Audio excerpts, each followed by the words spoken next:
சரி, வாங்க இதுக்குள்ள நேரடியா போலாம். பர்சனல் ஃபினான்ஸுங்கிறது ஃபினான்ஸை விட ரொம்பவே பர்சனலானது.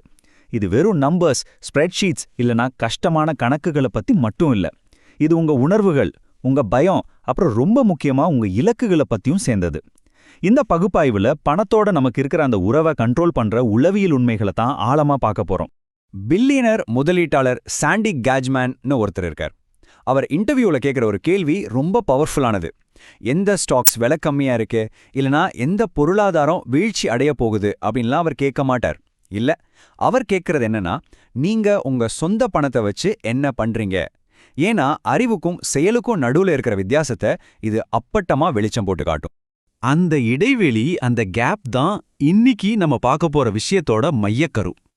நிபுணர்கள் நமக்கு சொல்ற அறிவுரைக்கும் நாம உண்மையில செய்யற செயல்களுக்கும் நடுவுல ஒரு பெரிய இடைவெளி இருக்கு இல்லையா, அதை தான் இன்னைக்கு பார்க்க போறோம்.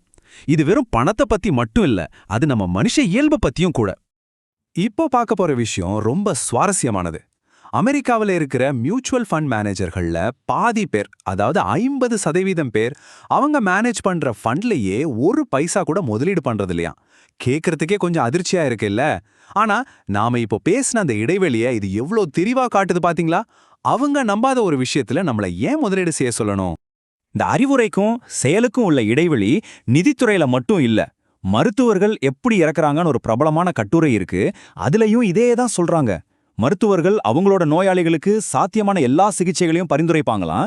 ஆனா அவங்களுக்குன்னு வரும்போது ரொம்ப அமைதியான குறைஞ்சபட்ச சிகிச்சையை தான் தேர்ந்தெடுக்கிறாங்க. இது ஒரு உலகளாவிய மனித பண்பை தான் காட்டுது. சரி, அப்போ பகுத்தறிவுடன் சிந்திக்கிறது இவ்ளோ கஷ்டம்னா மாற்று வழி என்ன? பதில் என்னன்னா, பணத்தோட இலக்கைய மாற்றி அமைக்கிறதான். அதிக வருமானத்தை துரத்துறதுக்கு பதிலா வாங்க நாம சுதந்திரத்தை நம்ம இலக்கா வச்சுக்கலாம்.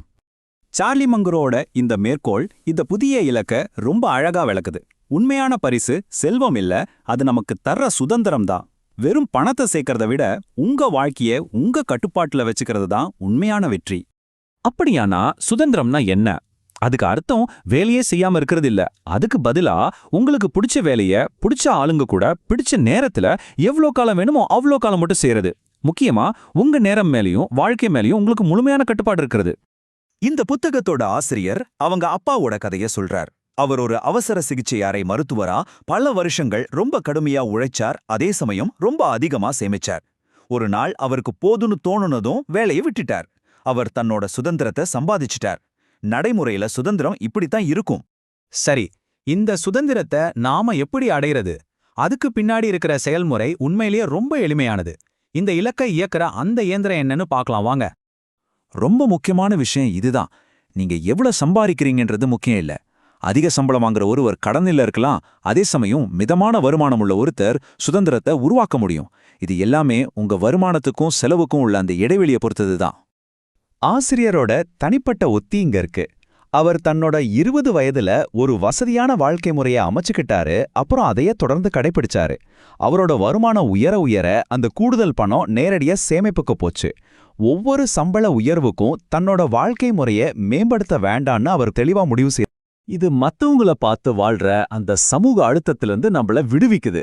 நசீம் தலேப் சொல்ற மாதிரி மன அமைதிக்காக இந்த எலிப்பந்தயத்திலிருந்து வெளியே வர்றதுதான் உண்மையான வெற்றி. இப்போ ஒரு சுவாரஸ்யமான யோசனைக்கு வருவோம். சில நேரங்கள்ல கணக்குப்படி சிறந்த நிதி முடிவு உங்களுக்கு சிறந்த முடிவா இருக்காது. முற்றிலும் பகுத்தறிவோடு இருக்கிறத விட நியாயமானவரா இருக்கிறது ஏன் சிறந்ததுன்னு பார்க்கலாம். ஒரு சிறந்த உதாரணம் எடுத்துக்கலாம். உங்க வீட்டு கடனை அடைக்கிறது. பகுத்தறிவோட பார்த்தா வட்டி விகிதம் குறைவா இருக்கும்போது உங்க பணத்தை பங்குச்சந்தையில முதலீடு செய்யணும். ஆனா ஆசிரியர் தன்னோட வீட்டு கடனை முழுமையா அடைச்சிட்டார். ஏன் தெரியுமா? அந்த சுதந்திர உணர்வுக்காக. நிதி ஆதாயத்தை விட மன அமைதி அவருக்கு ரொம்ப மதிப்புமிக்கதா இருந்துச்சு. இன்னொரு பகுத்தறிவற்ற தேர்வு, கையில அதிகமா பணத்தை வச்சிருக்கிறது. நிதி ஆலோசகர்கள் என்ன சொல்வாங்கன்னா, பண வீக்கத்தினால அதோட மதிப்பு குறையும்னு சொல்வாங்க. ஆனா ஆசிரியர் இத சுதந்திரத்தின் ஆக்சிஜன்னு பார்க்கறார். இந்த பண இருப்பு சந்தை வீழ்ச்சி அடையும் போது பங்குகளை விற்க வேண்டிய கட்டாயத்திலிருந்து அவரை பாதுகாக்குது. இந்த சுதந்திரமும் நியாயமான மனநிலையும் ஒரு முதலீட்டு உத்தியா எப்படி மாறுது? அதோட தத்துவம் நீங்க நினைக்கிறத விட எளிமையானது. பெரிய வெற்றிகளை துரத்துறதை விட பெரிய தோல்விகளை தவிர்க்கிறது தான் முக்கியம்.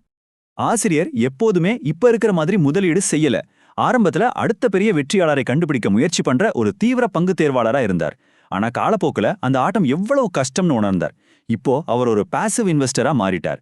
அதாவது சந்தையை ஜெயிக்க முயற்சி பண்றதை விட்டுட்டு சந்தையோட சராசரி வளர்ச்சியை பெறுகிற எளிமையான குறைந்த கட்டண இண்டெக்ஸ் ஃபண்டுகள்ல மட்டும் முதலீடு செய்றார்.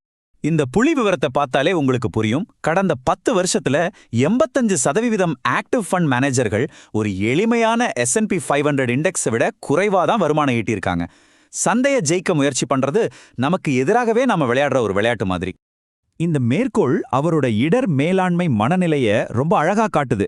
நான் உலகின் சிறந்த முதலீட்டாளரா இருக்கணும்னு அவசியம் இல்ல, ஆனா நான் ஒரு மோசமான முதலீட்டாளரா இருக்கவே முடியாது. அதாவது பெரிய தவறுகளை தவிர்த்து சந்தை அதோட வேலையை செய்ய விட்டாலே போதும். போதுமான அளவு நல்லா இருக்கிறது ஒரு சக்தி வாய்ந்த உத்தி. முக்கியமான விஷயம் என்னன்னா, அவரோட வெற்றி அவரால கட்டுப்படுத்த முடியாத விஷயங்களான சரியான பங்குகளை தேர்ந்தெடுக்கிறதுலையோ இல்ல சந்தையின் நேரத்தை கணிக்கிறதுலையோ இல்ல. அதுக்கு பதிலா அதிக சேமிப்பு விகிதம், பொறுமை மற்றும் எதிர்காலத்தை பத்தின ஒரு பொதுவான நம்பிக்கை ஆகியவற்றை சார்ந்திருக்கு. இது எல்லாமே அவர் கட்டுப்பாட்டில் இருக்கிற விஷயங்கள். சரி, இந்த எல்லா யோசனைகளையும் ஒன்னா சேர்ப்போம். அப்போ உண்மையான இறுதி இலக்கு என்ன? பணத்தோட உளவியல்ல தேர்ச்சி பெறுகிறதுனா உண்மையில என்ன அர்த்தம்? கடைசில பார்த்தா ஒரே ஒரு சரியான பதில்னு எதுவும் கிடையாது. சிறந்த நிதி திட்டம் ஒரு புத்தகத்திலேருந்து வரதில்ல. அது உங்களுக்காக தனிப்பயனாக்கப்பட்டது. அது உங்களை ராத்திரியில நிம்மதியா தூங்க வைக்கணும். இதுதான் மையச் செய்தி. நல்ல முடிவுகள் எப்போதுமே பகுத்தறிவு சார்ந்ததா இருக்கணும்னு அவசியம் இல்ல. ஒரு கட்டத்துல நீங்க மகிழ்ச்சியா இருக்கணுமா இல்ல சரியா இருக்கணுமான்னு தேர்வு செய்ய வேண்டியிருக்கும். இது உங்களுக்கான ஒரு இறுதி கேள்வியோட நம்மள விட்டு செல்லுது.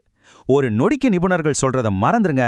பகுத்தறிவுள்ளதோ இல்லையோ, எந்த நிதி தேர்வுகள் உங்களுக்கு பாதுகாப்பையும் மன அமைதியும் தருது?